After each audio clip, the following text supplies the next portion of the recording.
Hi, everyone. Thank you so much for joining me. This is Emily at Empower Taekwondo, and we are going to walk you through this first video, this introduction to Taekwondo terminology for those new students that are just learning about Taekwondo and what to expect when they come to the school. We want you to feel comfortable, and part of feeling comfortable is having some knowledge, whether it's prior to your first class or within the first couple of months of you having attended class.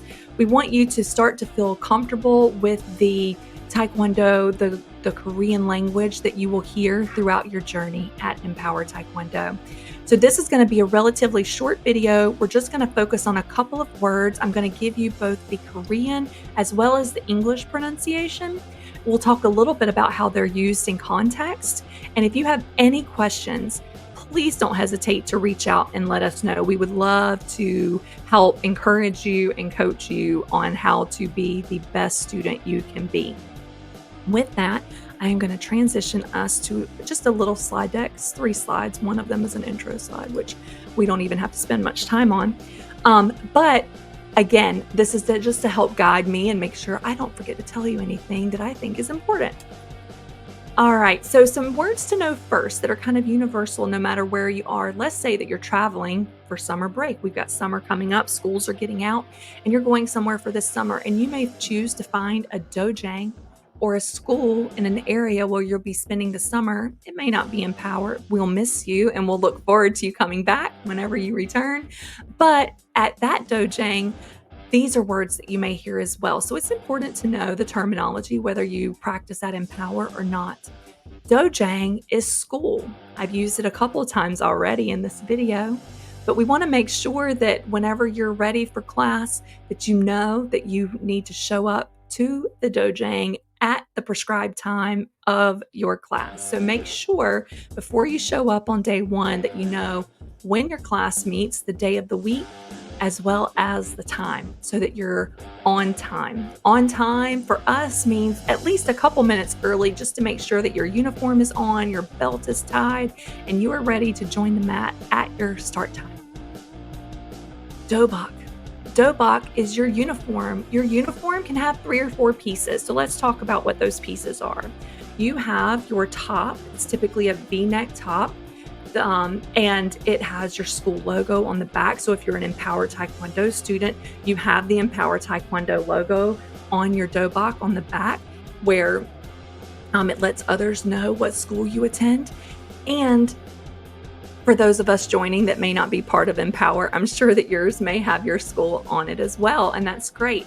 Some folks choose to wear underneath their dobak top.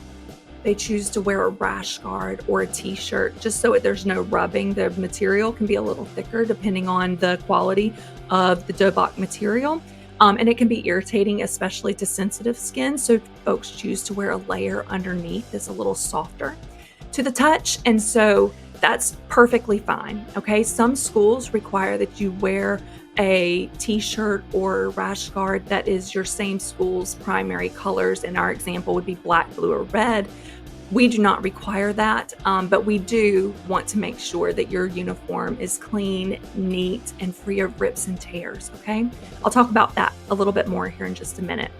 The other 2 pieces of our uniform at Empower Taekwondo are our pants. They are typically white or black. They should fit you. They should not be so long that your feet step on them. We will ask that you roll them up. And then you should also have your belt. Your belt is your outward symbol of your Taekwondo journey. It is your level of accomplishment in Taekwondo. So it's important that we wear our belt to every class and when we're participating in any official events. So again, our complete uniform consists of our dobak top, any kind of t-shirt or rash guard if you wish underneath that top, your pants, and your belt. And it's important that, again, your dobak be clean, neat, and free of rips and tears. This is a sign of respect, not only to yourself, that you take pride in your representation of yourself within your uniform, but it's also a sign of respect to the school and the other students with which you participate in Taekwondo with. So, whenever we are part of a school, we are part of a family. And how we dress, how we present ourselves is part of how we show up for that family. And so we want to make sure that all of our students are comfortable, that everyone is neat, everyone is clean, and everyone is showing up to put forth their best self in every scenario. Okay? So, dobak is your uniform. Couple of words for instructor, master, and grandmaster. Okay? Sabanim, for those that come to Empower Taekwondo, you know Master Hama. We all know and love him and his family. And Sabanim is what we call him. You'll see a couple of different spellings, and based on where you are in the world, the dialects, the accents within your region, we may spell or pronounce these a little bit differently, but just having a good understanding that Sabanim means master. Master is someone with their 4th to 6th dan on their black belt. Okay, so those are the little gold bars in our example. 4 to 6 is someone who is called master. For those that have been at Empower for any length of time, we had Master Hama, we have Master John, Master Cody, Master Casey. These are all gentlemen within our dojang that we respect and have achieved at least that 4th degree, that 4th dan on their black belt. We have Kwangjanim. Kwangjanim is the grandmaster. This is someone with their 7th to 9th dan on their black belts. Okay, this is someone who has been following their martial arts, their Taekwondo journey for years, and we show them respect and honor their contributions to Taekwondo and their willingness to share what they've learned with us by calling them Kwangjanim. Kyansanim, and that is likely pronounced wrong, okay, but Kyasanim, that is instructor. Instructor is someone who may be an advanced or a black belt, 1st through 3rd dan, that is helping to lead or provide instruction during any part of a class. They may be leading stretching before or at the end of a class. They may lead warm-ups. They may pull a group, small or large, aside during a class to focus on something that the master or grandmaster have asked them to, whether it's a form, board breaking, sparring during the middle of a class. So an instructor is someone who is there to provide instruction and coaching to students, but they've not yet achieved that master or grandmaster level as far as time commitment to their Taekwondo practice. And then Pumse. Pumse is also known as forms. Forms is a series of choreography designed to enhance the mind, body, and spirit of your Taekwondo practice. Okay, so it's physical, there is a mental component, and the whole practice of moving from beginning to end in your form or your Pumse, whether it's form 1, form dojang, or whether it is your choreo form as a black belt, right? So the movement throughout that form has purpose and has meaning, and that is what guides our spirit through our Taekwondo journey. So Pumse, you may also see this spelled Poomsae.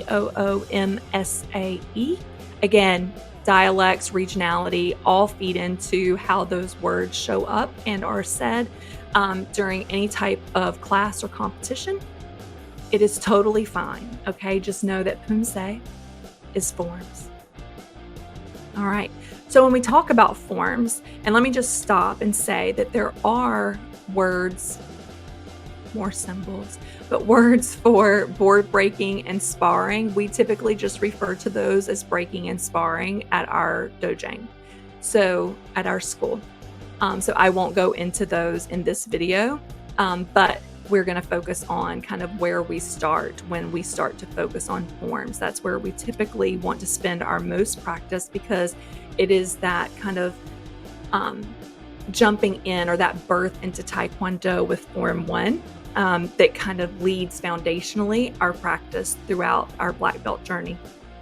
So, when you come to class, you may hear your instructor, your master, your grandmaster say, Chariot.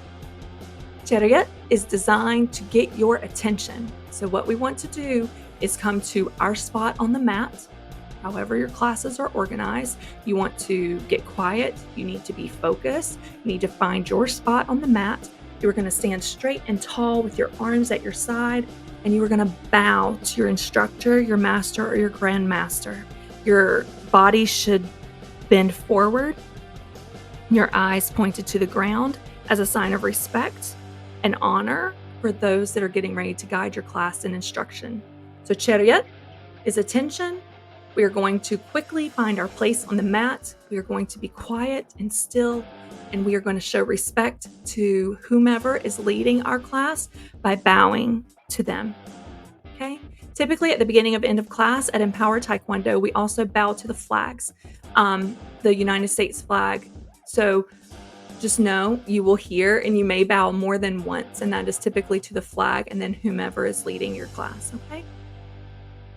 June B is ready. So after we say Chariot and we bow and we come back to attention, we say June B to begin our forms. That is ready stance. And what we typically do is with our hands at our side from attention, we bring those hands up to chest width. We put I'm going to leave my hands a little bit higher, but we're going to put our hands into fists. I tend to rotate my hands towards my body, and then I'm going to put them back down at belt level in front of me. So we are in ready stance. That lets our instructors know that we are ready to begin our form. Okay? Si-jacques. Okay, so si-jacques means begin. We say si-jacques when we want our students to begin their form at their own cadence. Whether you're learning Form 1 or you're learning choreo, there is a process of learning that will take you from learning step 1 and kind of the fundamental just movements within your form to truly knowing and being able to say, if anyone asked me on the street to do Form 1, I could just do Form 1, right? There's a inherent knowing that I know. I have the muscle memory. I have the form committed to memory, and I can just perform it. But there is a progression of learning that happens from that introduction to the form to complete mastery of that form. And so si-jacques allows us, based on the day, the time, where we are at mentally and physically, to go through the form at our own pace, at the cadence that is comfortable for us. Now, you may not go through your form using the term si-jacques. Your master, your grandmaster, your instructor may start to count through the various stances in the forms that you are to complete. They may speak in English or Korean. They are guiding you through step by step, and you're not going to move to the next stance until you hear them say the next number, right? So they're going to walk you through the form and expect the entire class to move as they are counting through the progression of that form. That is one way to do forms as you're learning. As you start to master your form, they will move to si-jacques. Again, that is to begin your form at your own pace, at your own cadence, okay? Baro. So when you finish your last stance of your form, whichever form you are completing, you need to stay in that final stance until you hear, if you're in class, it may be your instructor, your sabanim, your grandmaster. If you're at a tournament, it may be an official or someone who is guiding that tournament. But you want to hear the word baro. Baro means you have successfully finished your form, and baro means return. And you are going to, from wherever you are, turn back to that Junbi position, okay? That ready stance. So baro is the end of your form, and you are to return to your ready stance, that Junbi stance. And that's it. That concludes our kind of intro vocabulary into words that you will regularly hear, not only at Empower, but if you attend another school or you go to a competition, these are words that you will regularly hear throughout your Taekwondo journey. We will include more vocabulary as we get into kicks and punches, blocks, um, as we continue to evolve through this series of videos. So have no fear, more vocabulary is coming. But I hope you enjoyed this. If you have any feedback for us on how we can improve, we would love to hear that. So you can always reach out to us. You can email us at empower, that is EMPOWERTKD, like the Taekwondo abbreviation, NB for New Bern at gmail.com. Again, our email address is empowertkdnb@gmail.com. I hope you've enjoyed this video and we look forward to seeing you soon. Have a good rest of your day.